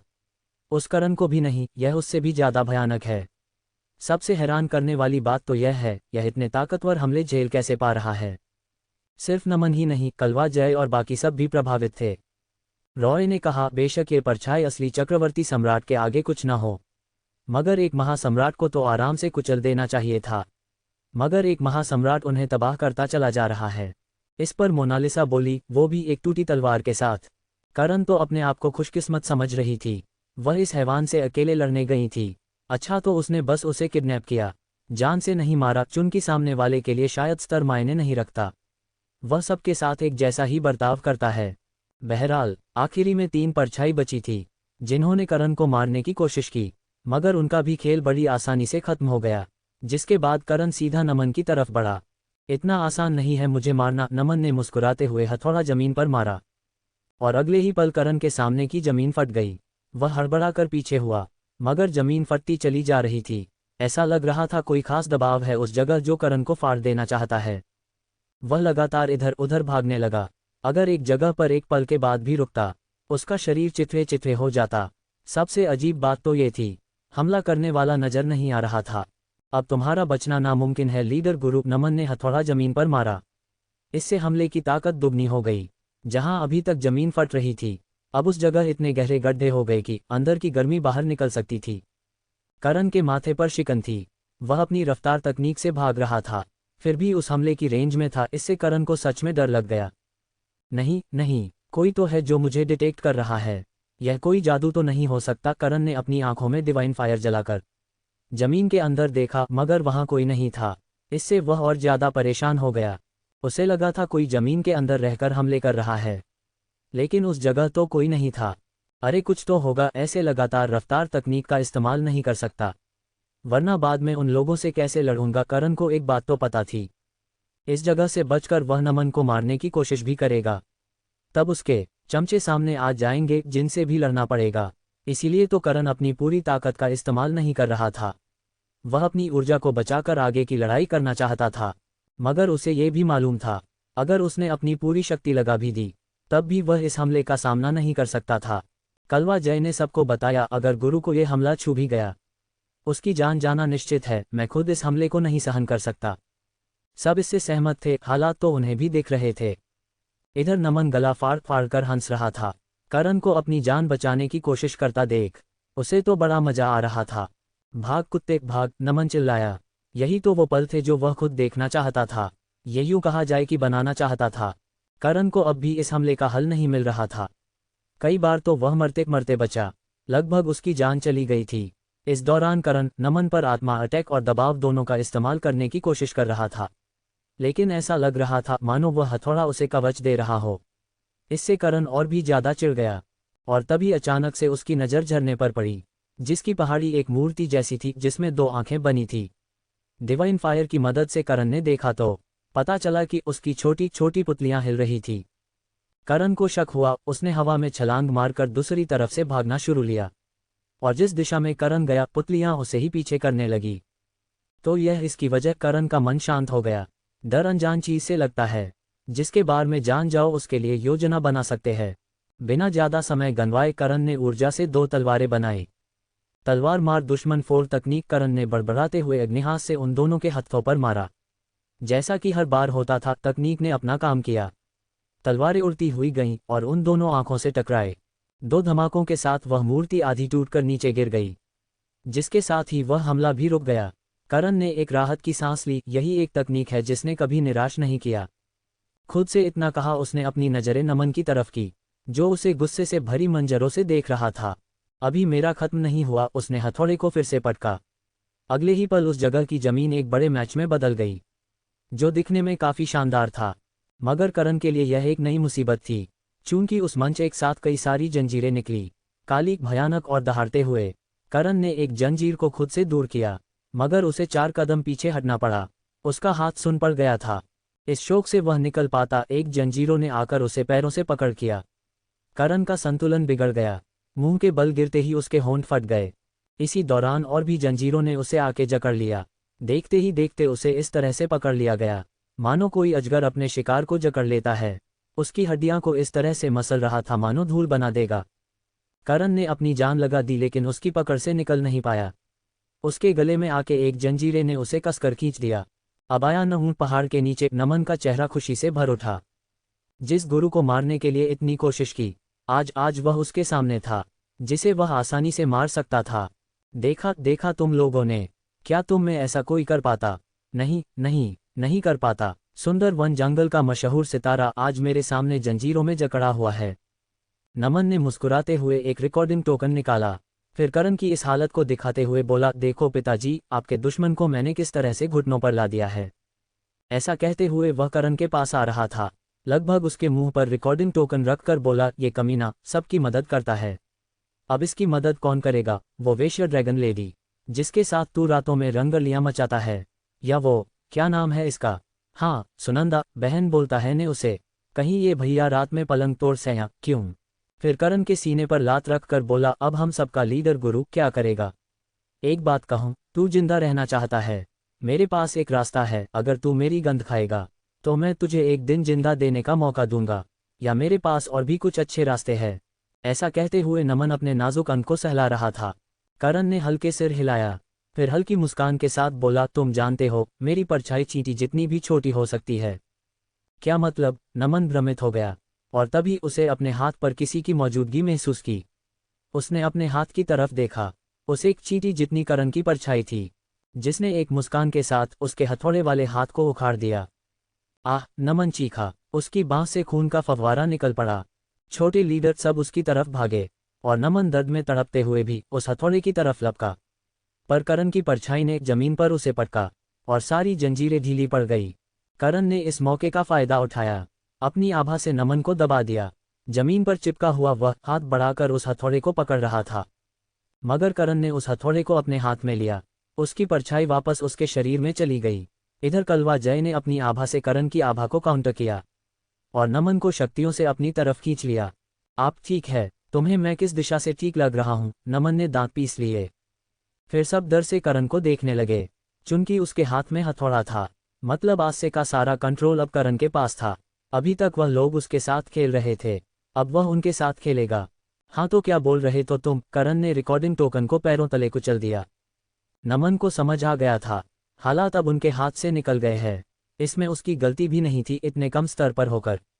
करण जैसे ड्रैगन को पिटना किसी के भी मन उत्साह भर देता, अब वही उत्साह उसकी सबसे बड़ी गलती बन गई।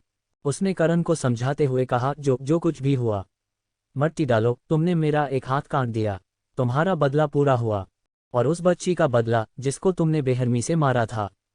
नमन ने सिर झटक दिया, तुम पागल हो। ये सब कमजोर आम लोग हैं, इनका मरना बहुत आम बात है। ताकतवर राज करते हैं, और कमजोर हमारी भीख पर जिंदा रहते हैं। उन लोगों के लिए काला भालू कबीले से दुश्मनी क्यों? फिर एक गहरी सांस लेकर बोला, मेरे पास एक प्रस्ताव है। मैं जानता हूं तुम उस राहु को लीडर बनाना चाहते हो। तुमने उससे कोई डील की होगी। मुझे लीडर बनाओ, देवांश दल का साथ मुझे दो, हम मिलकर दुनिया देंगे। मेरे पिता का सपना मैं पूरा करूंगा। हम दोनों मिल जाए तो पूरा सुंदर वन जंगल हमारे अधीन होगा। चलो, मैं तुम्हें पूरे सुंदर वन जंगल का लीडर बनाऊंगा। बोलो, दोगे मेरा साथ? नमन बड़ी आशा से करण को देख रहा था, और करण उसे शांत निगाहों से। नमन को लगा कि करण अब भी नहीं माना, इसीलिए उसने करण को और लुभाने की कोशिश की। तुमने सुपारी क्लब का टॉवर खत्म कर दिया ना? टेंशन मत लो, इस रॉय को भी हम खत्म कर देंगे, और बहाना मार देंगे कि किसी ने उस जगह रिचुअल दिया और दुर्घटना में सबकी मौत हो गई। तुम्हारी हिम्मत कैसे हुई? रॉय का दिमाग खराब हो गया। लेकिन कलवा जय और मोनालिसा ने टैंक महाराज और रॉय के गले पर तलवार रख दी। हिलने की भी कोशिश मत करना, कलवा जय ने धमकी दी। नमन ने ये देख मुस्कुराते हुए कहा, देखा, अब हम तुम्हारे साथ हैं। तुम्हें जिसे मारना है मारो, जो करना है करो। नमन तुम्हारा साथ देगा। और राज की बात बताऊं, प्राचीन बिजली चिल कबीले को कौन खत्म करने आया था, वो भी मैं जानता हूं। एक और बात है, वो लोग कुछ महीनों पहले भी आए थे, किसी को पकड़ने के लिए। अंडस को गुरु ही करण है। नमन हर कोशिश कर रहा था करण को अपनी साइड करने का, चूंकि इस समय हथौड़ा करण के हाथों में था, जिसकी एक कमांड पर उन सब की मौत हो सकती थी। इधर करण ने उसकी बात को बड़ी ध्यान से सुना। एक चुप्पी के बाद उसने पूछा, किसको किडनैप करने आए थे वो लोग? यहाँ करण ने अपना सवाल किया था। दूसरी तरफ एक आदमी एक लड़की के साथ बैठकर खाना खा रहा था। डाइनिंग टेबल मामूली सा खाना था, जैसे दाल चावल और सलाद। शायद इस आदमी को ज्यादा दिखावटी खाना खाने का शौक नहीं था। दरअसल ये कोई और नहीं, पागल आशिक था, और वह लड़की उसकी शिष्य।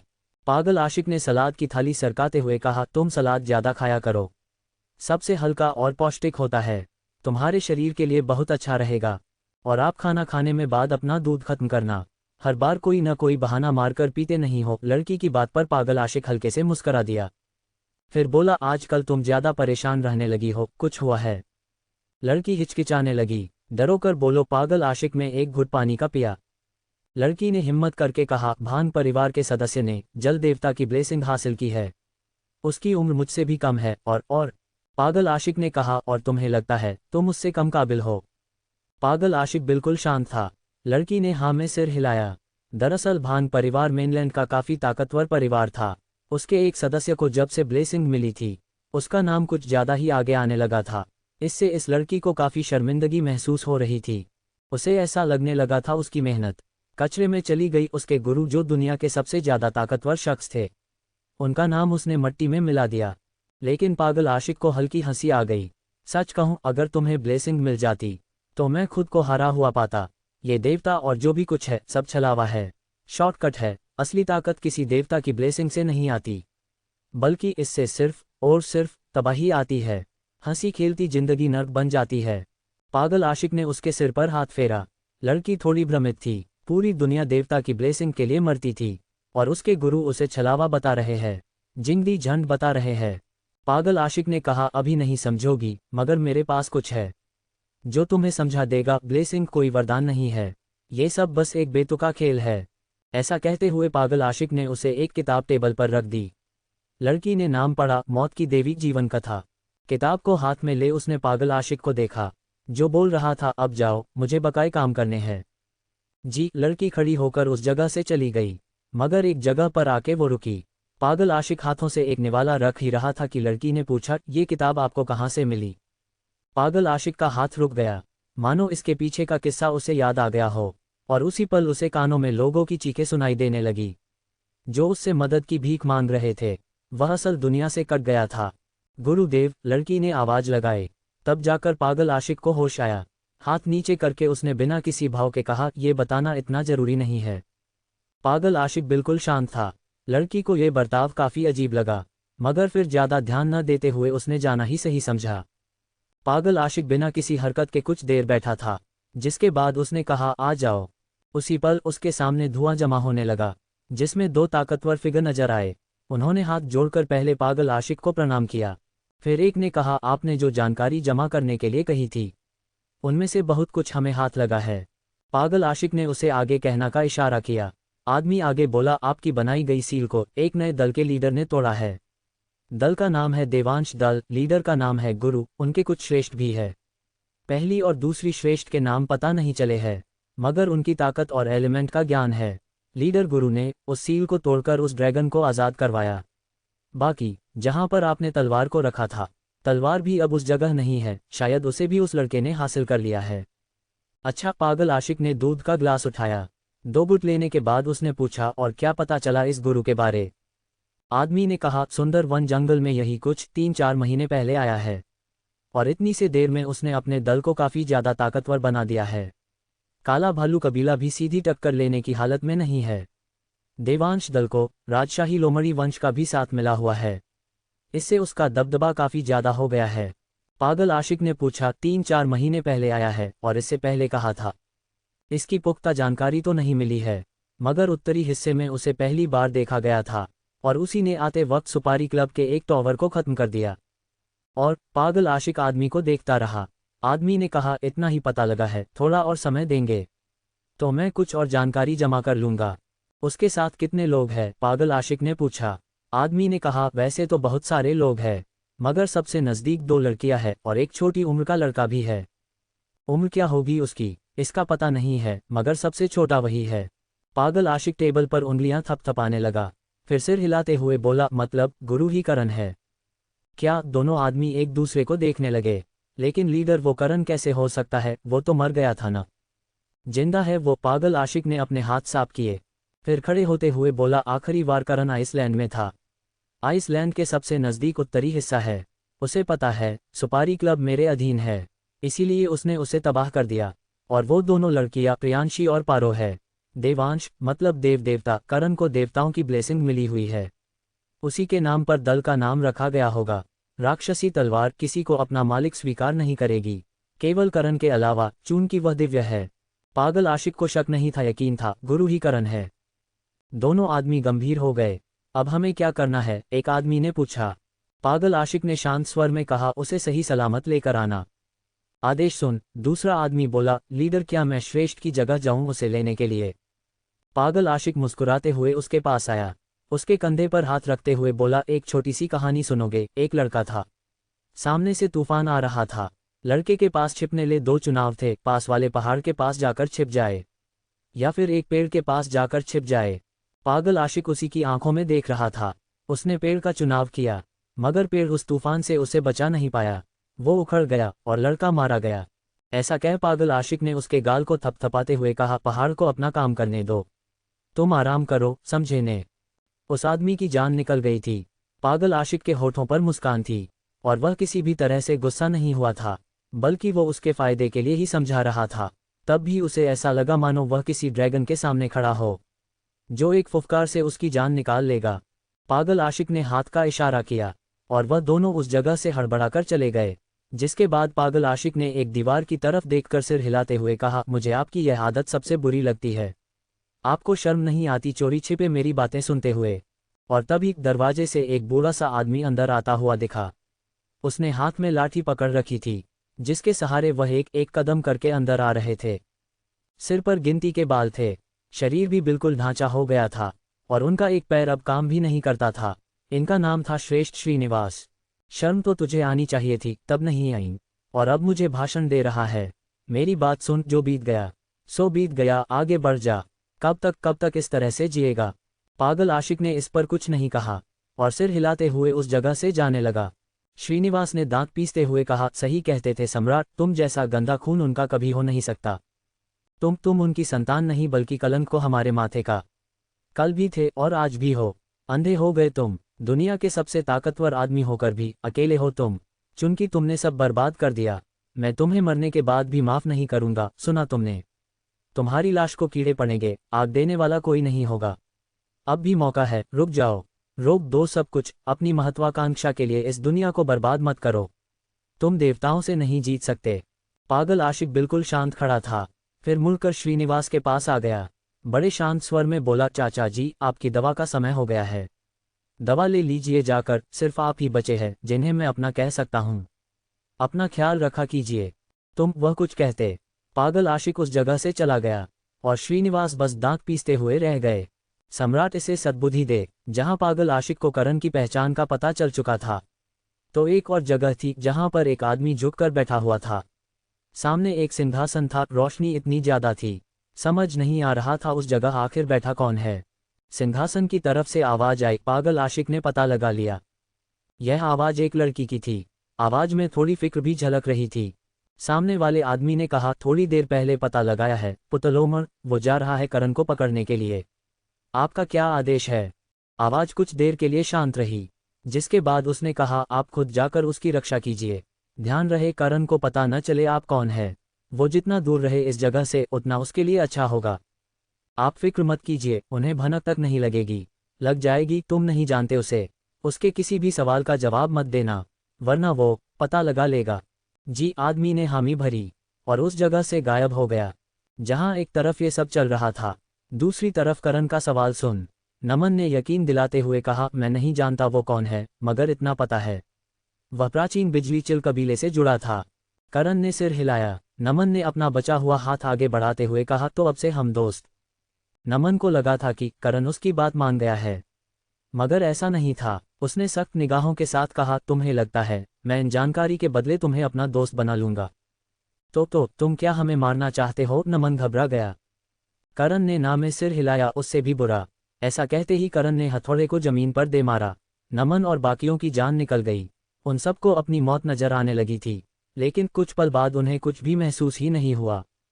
सब एक दूसरे के मुंह देखने लगे। करण भ्रमित था। उसने फिर से हथौड़े को जमीन पर मारा। कुछ नहीं हुआ। उसने फिर मारा, अब भी कुछ नहीं हुआ। करण चिढ़ गया। उसने लगातार मारना शुरू कर दिया। जमीन में गड्ढा हुआ, मगर बाकी कुछ भी नहीं। करण का चेहरा अजीब सा हो गया। ये किस तरह का भेदभाव है? उसके हाथ में मस चल रहा था। मेरे हाथ में आते क्या इसके जंक लग गई? करण अब भी उसे लगातार जमीन पर मारे जा रहा था, और तभी उसे अग्नि की आवाज सुनाई दी। ऐसा लगता है जिस चीज से सिस्टम चलता है उसकी ऊर्जा खत्म हो गई है। इस नमन ने उसका कुछ ज्यादा ही इस्तेमाल कर दिया। मतलब आम चूस कर गुठली मेरे हाथ में थमा दी। करण का दिमाग खराब हो गया। हर बार उसी की इतनी बुरी किस्मत क्यों होती है? नमन और बाकियों को भी माजरा समझ आ गया, जिससे उनका आत्मविश्वास वापस लौट आया, अपने घमंड के साथ। नमन ने मुस्कुराते हुए कहा, जो कुछ भी मैंने कहा उसे भूल जाओ। क्या है कि अब मुझे तुम्हारा कटा हुआ सिर चाहिए। रॉय ने भी कलवा जय को खुद से दूर किया। वह इन लोगों से बाद में बदला लेगा, पहले वह इस करण को तो ठिकाने लगा दे। हरामजादे, अब तू नहीं बच सकता। रॉय ने गति का इस्तेमाल करके उस पर जोरदार हमला कर दिया। करण इसके लिए तैयार नहीं था, तब भी उसने उस हथौड़े को आगे कर दिया था। तब भी वह इम्पैक्ट से जमीन पर लुढ़कते हुए गिरा। वह उठने की कोशिश करता। रॉय उसके ऊपर नजर आया। उसका हाथ उसके सीने को खत्म करने के लिए था। उसके आसपास का आयाम चटक रहा था। करण जानता था इस हमले में उसकी जान चली जाएगी, इसीलिए वह अपनी बॉडी तकनीक का इस्तेमाल करने लगा। उसका रूप बदलने लगा। कुछ भी कर ले साले, बचेगा नहीं। रॉय का हाथ करण के सीने पर था कि तभी एक तेज धमाका हुआ और एक बड़ा विशालकाय हाथ रॉय के पास नजर आया। रॉय इसके लिए तैयार नहीं था। इससे उसे हाथ लगा और तोप के गोले की तरह उड़ता हुआ दूर गया। हालांकि उसने संतुलन बना लिया था। इधर करण के पास एक फिगर था, जिसने अपना हाथ आगे बढ़ाकर कहा, मेरे बिना ही लड़ना शुरू कर दिया। गंदी बात है न, अब तुम इन लोगों को मुझ पर छोड़ दो। ये फिगर असल में प्रियांशी थी, जिसका हाथ पकड़कर करण खड़ा हुआ, और तभी बाकी लोग भी उस जगह से निकल आए थे। इसमें हम भी आपका साथ देना चाहते हैं, दे सकते हैं न? टैमर कबीले के लोग भी बहुत गुस्से में थे। रौबदार दल ले लोगों से ज्यादा नहीं, इन कमीनों को इस जगह पर ही खत्म कर देंगे, ज्योतिका ने दांत पीसते हुए कहा। नमन के माथे पर हल्की शिकन आ गई। हथौड़े ने काम करना बंद कर दिया। इस वजह से ये लोग उस जगह से बाहर निकल आए। करण, जो अपनी बॉडी तकनीक रूप में था, उसने कहा, बाकी सबको संभालो, मुझे इस नमन से कुछ खास करना है। नमन के पास 6 चक्रवर्ती सम्राट जरूर थे, मगर सामने वाले उससे भी ज्यादा